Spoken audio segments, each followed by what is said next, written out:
Quoi? Je sais que ça a été ça ta réaction quand on t'a dit qu'en DCG, il n'y avait pas le droit à la calculatrice. En première année de DCG, le calcul mental va te paraître terrifiant. Mais il faut y faire face, car ça fait partie de l'épreuve. Alors dans cette vidéo, je vais donner toutes mes astuces et mes conseils pour devenir un boss du calcul mental. Salut! Si tu me connais pas, je m'appelle Cristal, je suis étudiante en DSCG, fraîchement diplômée du DCG avec 15 de moyenne. Et sur cette chaîne YouTube, mais aussi sur TikTok et Instagram, je donne plein de conseils autour du DCG. J'ai également créé une application, Dizzy, c'est une application qui va t'être super utile dans tes études, puisque dessus tu vas retrouver des fiches de révision, des quiz, des cas pratiques, des flashcards, enfin bref, plein de ressources qui vont vraiment t'être utiles dans tes études. Alors si ça t'intéresse, le lien est dans la description. Pour commencer cette vidéo, j'ai un peu envie de désamorcer la bombe. Certes, la calculatrice est interdite dans certaines épreuves du DCG. C'est vrai que ça fait peur de se dire j'aurai pas le droit à la calculatrice ce jour de l'examen, mais il faut que tu saches une chose. Dans les épreuves là où la calculatrice est interdite, les montants sur lesquels on doit effectuer des calculs sont des montants, je vais dire, simples. C'est-à-dire que c'est des montants qui nous permettent de tomber sur des résultats justes. C'est par exemple impossible de trouver un résultat du genre 13 792,83. Si c'est le cas, pose-toi des questions sur l'opération que tu viens d'effectuer. Alors oui, il faut faire le calcul de tête, mais finalement, c'est un calcul qui est très simple. Pour exceller au calcul mental, il n'y a pas de secret. Il faut vraiment que tu repartes sur tes connaissances de primaire. C'est-à-dire réapprendre tes tables de multiplication, réapprendre à poser une division euclidienne et réapprendre à poser une multiplication. Ça, c'est vraiment la base des bases. Personnellement, je sais que ça a été la première chose que j'ai fait en DCG quand j'ai compris qu'il n'y aurait pas le droit à la calculatrice. Alors, il faut que tu connaisses tes tables de multiplication de la table de 2 à la table de 12. Oui, jusqu'à 12. Je vais te dire juste après pourquoi est-ce que tu dois la connaître jusqu'à 12. Tu vas voir, c'est super utile. Les tables de multiplication, c'est la base. Même pour faire une division, on se sert des tables de multiplication. Alors, apprends-moi ces tables de multiplication. Pour ça, moi, un truc tout bête, ce que j'ai fait, je suis partie sur un site internet qui a été créé sûrement pour les élèves de primaire. Et en fait, c'était des petits quiz pour apprendre ces tables de multiplication. C'est comme ça que j'ai réappris mes tables de multiplication. Mais il faut vraiment que tu connaisses toutes tes tables du début jusqu'à la fin. Ça veut dire qu'il y a des personnes, je sais, moi j'en faisais partie, qui connaissent leur table, mais juste en partant de zéro. Donc ils ont besoin de remonter toute la table de multiplication pour se souvenir que par exemple le 6 x 7, ça fait 42. C'est déjà bien si tu connais ta table de multiplication en partant de 1, mais c'est mieux si tu la connais en partant de n'importe où. Parce que c'est vrai que c'est un petit temps de réflexion qui peut te faire perdre quelques secondes à chaque fois pendant l'examen et qui termine par représenter plusieurs minutes sur 3 heures d'examen. Un autre truc que j'avais fait aussi, c'était que je m'étais imprimé les tables de multiplication et je les avais mis très proches de mon bureau. Et quand je faisais mes devoirs, je faisais le calcul de tête, puis je recheckais pour voir si je ne m'étais pas trompée dans mes tables de multiplication. Lâche-moi cette calculatrice. Quand tu fais tes révisions, quand tu es en train de réviser pendant tes DST ou n'importe quand pendant l'année, arrête de m'utiliser cette calculatrice. Quand tu fais tes devoirs, c'est littéralement le moment idéal pour t'entraîner aux calculs mentaux, pour tester les astuces que je vais te donner juste après, pour prendre ton temps, pour faire des erreurs. Alors ne gâche pas ce moment en essayant d'aller plus vite, alors qu'au final, ça te pénalise juste. Je m'en souviens qu'en DCG1, mon prof de compta avait totalement banni la calculatrice de son cours. On n'a jamais eu le droit, même un jour, de ramener la calculatrice. Et même si sur le moment, ça pouvait sembler dur un peu de sa part, ça a été la meilleure chose qu'il puisse nous faire, puisque ça nous a permis toute l'année de travailler notre calcul mental. Alors le jour de l'examen, les connaissances théoriques pouvaient poser problème, mais absolument pas le calcul mental, parce qu'on était trop habitués. Alors au lieu d'attendre d'être à un mois de l'examen pour t'entraîner au calcul mental, commence dès maintenant, lâche-moi cette calculatrice. Jette-la à la poubelle. Je vais te donner un conseil, mais c'est vraiment un conseil qui vaut pour toutes les yeux. Tout au cours de l'année, pendant tes DST, pendant tes devoirs, essaye toujours de te mettre au plus proche des conditions d'examen. N'attends pas le DCG blanc, n'attends pas d'être à un mois des examens. Fais-le vraiment pendant toute l'année pour que ça devienne des habitudes ancrées en toi. Si le jour de l'examen, tu sais que tu n'auras pas le droit à la calculatrice, alors n'utilise pas ta calculatrice, que ce soit pendant tes devoirs, pendant tes DST. Oui, ça va te prendre plus de temps, mais finalement, ce qui compte vraiment, c'est d'être prêt le jour de l'examen. Si tu sais qu'à l'examen, tu n'auras pas le droit à un support de cours, arrête de faire tes devoirs en te disant je regarde un peu le cours pour voir c'est quoi la réponse. Si tu sais que pendant l'examen, tu n'auras pas le droit de mettre du blanc parce que c'est interdit au DCG d'utiliser un correcteur, n'utilise pas de correcteur pendant les DST. Ça va te permettre d'éviter peut-être de faire des erreurs, de prendre un peu plus de temps pour écrire, ou bien d'apprendre que quand je fais une erreur, je la barre, je grippe pas dessus, je mets pas de blanc. Alors essaye toujours de te rapprocher aux conditions d'examen, même si c'est plus contraignant, même si c'est plus chiant, tu te remercieras à la fin de l'année. Maintenant, je vais donner quelques petites astuces de calcul mental. Ce qui va en réalité te poser problème pendant les épreuves de DCG, c'est surtout la TVA. C'est le calcul de ce pourcentage de TVA qui va souvent te poser problème. Parce que le reste du temps, tu devras faire des additions, des soustractions. J'espère encore pour toi que tu sais le faire. Je vais donner quelques petites astuces du coup pour que ce soit beaucoup plus simple. La plupart des biens et services vendus ont un taux de TVA de 20%. Alors c'est pour ça que la plupart du temps, tu auras à calculer 20% de TVA. Dans certains cas, on te dira quand ce sera 10%. Et dans d'autres cas, on ne te dira pas forcément quand ce sera 5,5 parce qu'on va te parler d'un repas et que tu sais très bien qu'un repas, c'est à 5,5 de TVA. Pour calculer 20% de TVA sur un montant hors taxe. Je dis bien hors taxe parce que juste après, tu verras que c'est pas la même chose sur du TTC. Tu calcules 10% et puis tu multiplies par 2 pour obtenir 20%. Comment est-ce qu'on obtient 10% d'un montant? Il suffit de retirer un zéro au montant. Et par exemple, si tu as 1000, pour obtenir 10% de 1000, il te suffit de retirer le dernier zéro à 1000, ce qui fait 100. 10% de 1000, c'est 100. On va faire la même chose avec 120 000. Si tu veux 10% de 120 000, tu retires le dernier zéro, ce qui fait 12 000.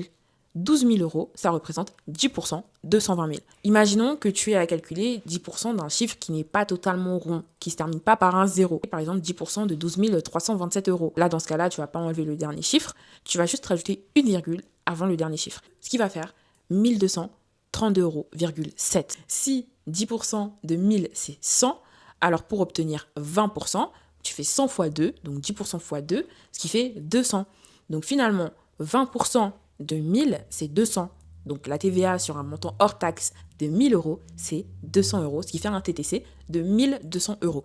Alors là, je viens de te parler de comment calculer la TVA sur un montant hors taxe. Mais il faut que tu fasses attention, car le jour de l'examen, tous les montants qu'on te donnera ne seront pas hors taxe. Parfois, ils seront TTC et ça change beaucoup de choses. Dans quel cas est-ce que tu vas tomber sur des montants TTC? Parce qu'en fait, on ne te le dira pas. On t'écrira pas montant TTC 120 euros. On ne te le dira pas. Ce sera à toi de savoir que c'est un montant TTC.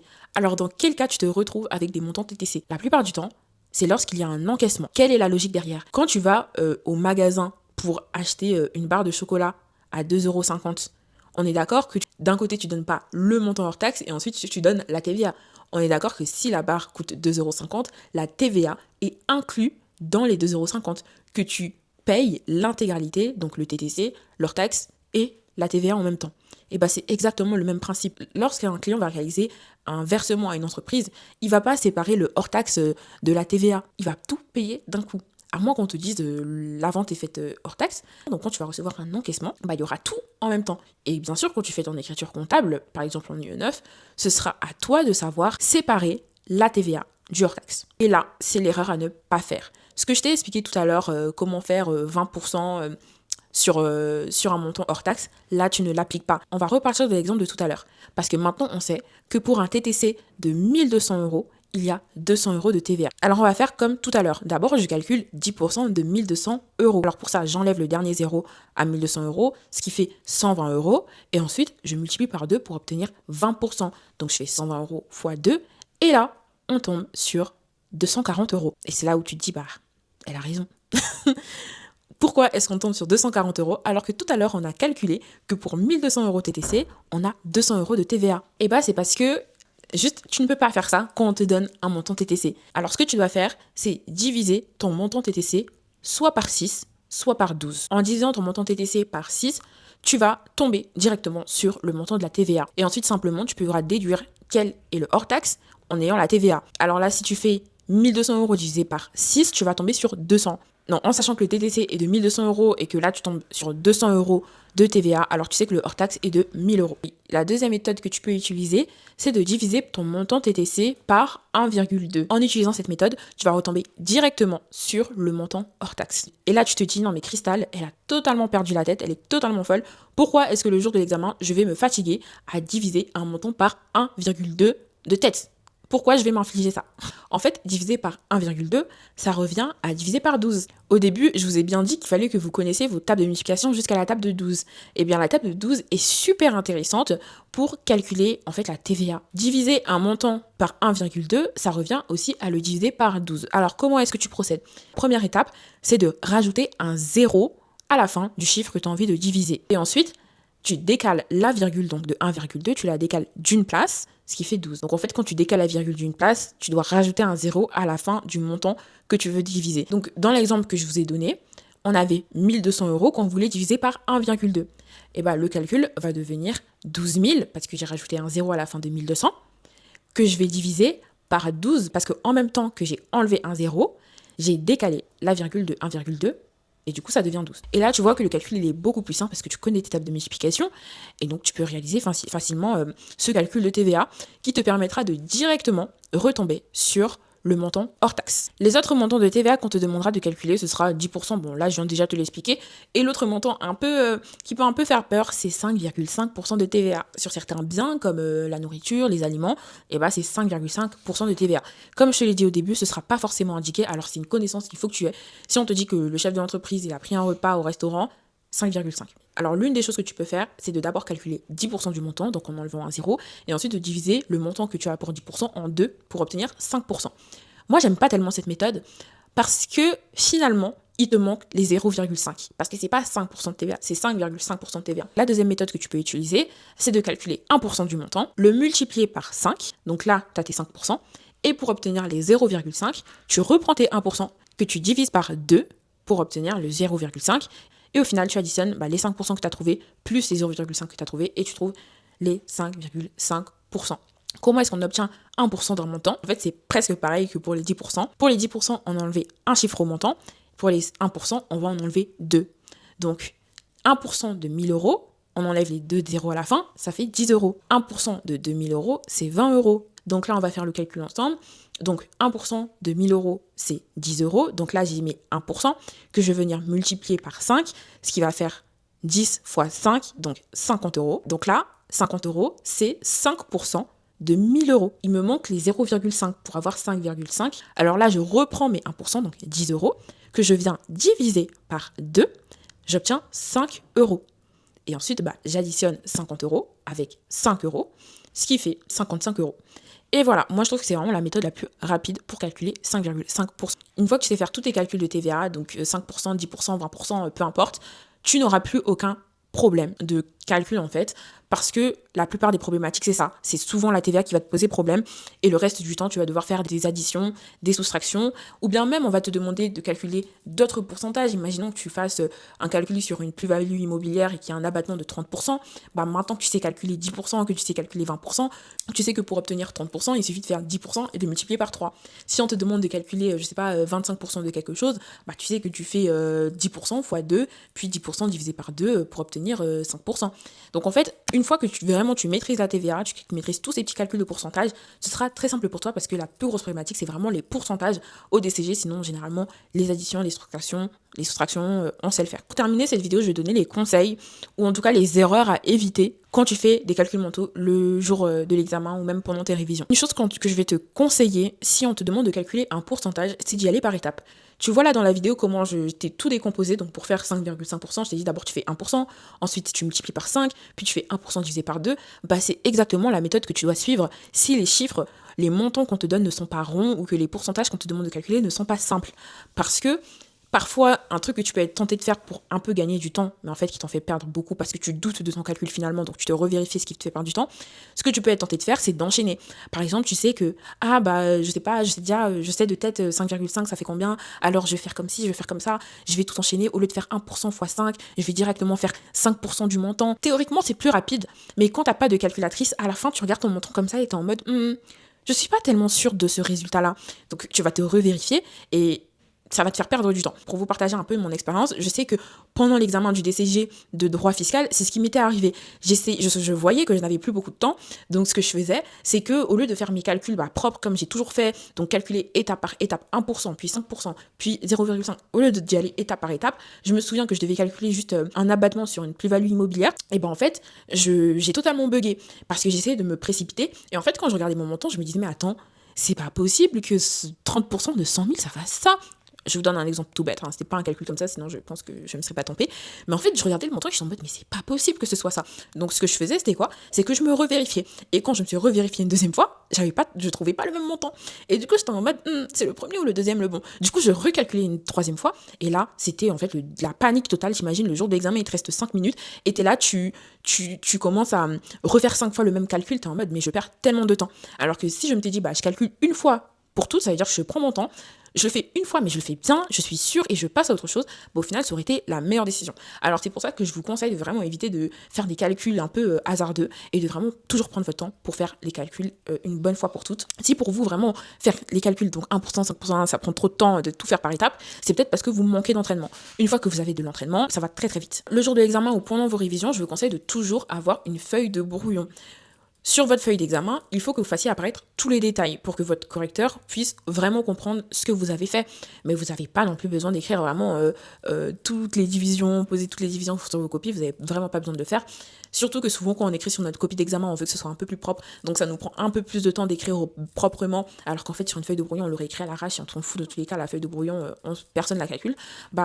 Tes calculs, je te conseille, quand tu les poses, quand tu poses ta multiplication, tu la poses de côté. Tu vois, par exemple, si je te demande de calculer un montant de TVA sur 1000 euros, tu m'écris 1000 euros, tu montres que tu ajoutes la TVA, mais ensuite, sur ton calcul de TVA, quand tu vas faire toutes les techniques que je t'ai données, donc tu prends 100 euros, que tu enlèves un zéro, tu prends 1000 euros, que tu enlèves un zéro et tout, le correcteur n'a pas tellement besoin de savoir ça. Et là, je viens appuyer ce que j'ai dit sur vos copies d'examen, mettez le détail de vos calculs. Je vais vous mettre un exemple de comment moi est-ce que je structurais mes réponses pour que l'examinateur voit comment est-ce que je pose mes calculs, comment est-ce que je réfléchis. Mais en fait, il faut vraiment que vous mettiez le détail de vos calculs. Pourquoi ? Tout simplement parce que parfois, vous allez faire des erreurs. Si votre correcteur ne comprend pas d'où vient l'erreur, il peut facilement se dire « Ah, mais en fait, elle ne connaissait pas la réponse, elle n'avait pas la théorie, elle n'avait pas les connaissances théoriques, donc elle s'est trompée. » Alors que peut-être vous êtes juste trompé dans votre calcul. S'il voit tous les détails de votre calcul, qu'il voit que vous avez suivi la bonne méthode, mais qu'à la fin, le résultat, c'est pas trop ça, ou c'est presque ça, mais c'est pas tellement ça, il comprendra que elle s'est trompée à un moment, elle a peut-être oublié une virgule, ce qui a totalement chamboulé son résultat, mais en tout cas, je vois très bien que elle a suivi la bonne méthode qu'elle savait faire. Donc oui, il va vous pénaliser, mais il vous pénalisera beaucoup, beaucoup moins qu'une personne qui ne connaissait pas du tout. Alors détaillez bien vos calculs, mais n'allez pas non plus dans l'hyper détail, du genre montrer quand vous posez vos multiplications et tout.